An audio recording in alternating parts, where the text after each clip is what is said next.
Bismillahir Rahmanir Rahim. We are now going to discuss how to resolve an ethical issue in practice if you are confronted with one. Next.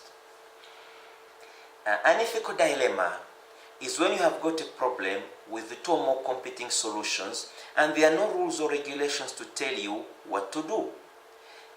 The problem is whatever solution you choose has got practical, ethical, and legal implications. Therefore, the choice is difficult and it's a serious choice. Next.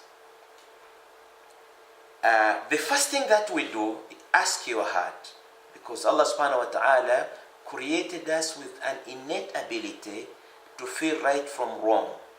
وَهَدَيْنَاهُ النَّجْدَيْنِ. So you ask your heart first. A lot of times you can feel what's moral.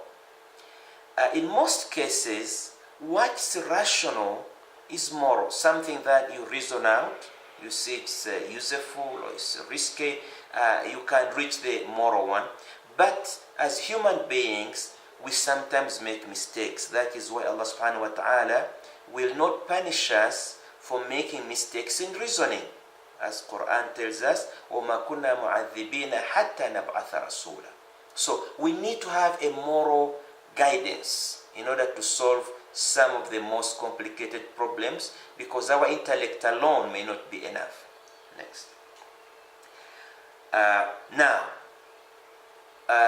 If you are living in a country where there is a mufti, there are ulama, there are fiqh organizations, you can look from their publications or their fatwa to derive the necessary ruling.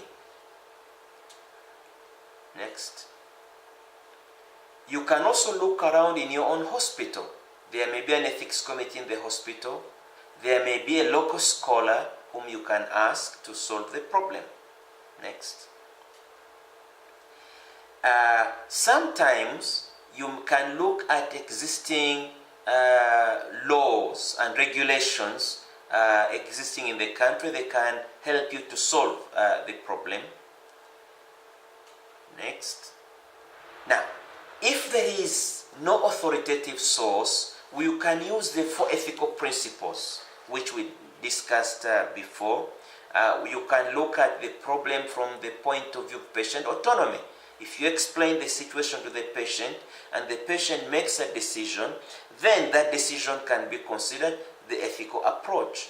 You need to check whether what you are doing has beneficence, bringing benefit, is not causing harm. You need to make sure that whatever you do is treating everybody equally, with equity. If the 4 principles are not enough, next, we can use maqasid Sharia.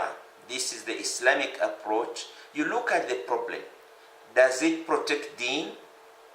Does it protect life? Does it protect progeny? Does it protect the mind? Does it protect resources? Then, according to the answer you get, you can decide whether the procedure is going to be ethical or not ethical. Next.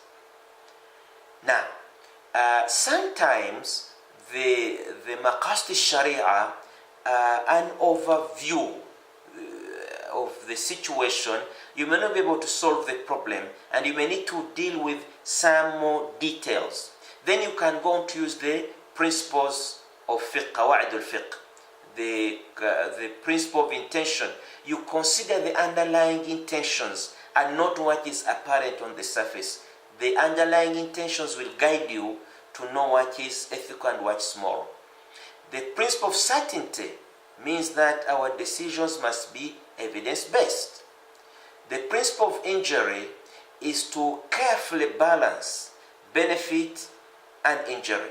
If the benefit is more, it's ethical to go ahead and do the procedure. If the injury is more, it's unethical to go ahead and do the procedure.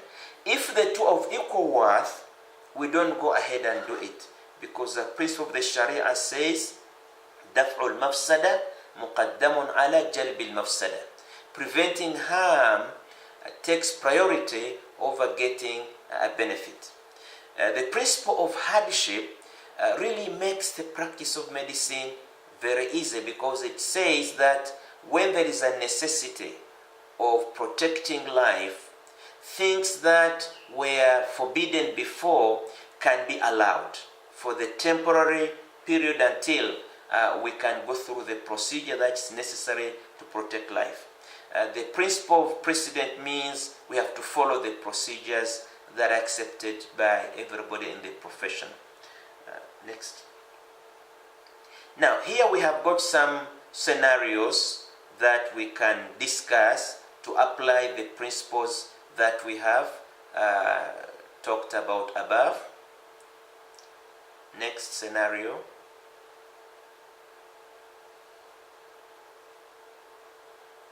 Next scenario.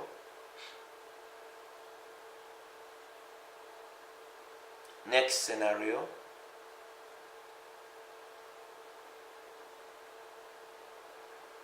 Next scenario. Next scenario. Next.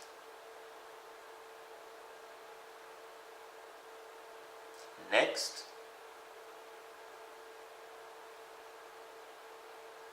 Next. Next. Next. Thank you very much for listening.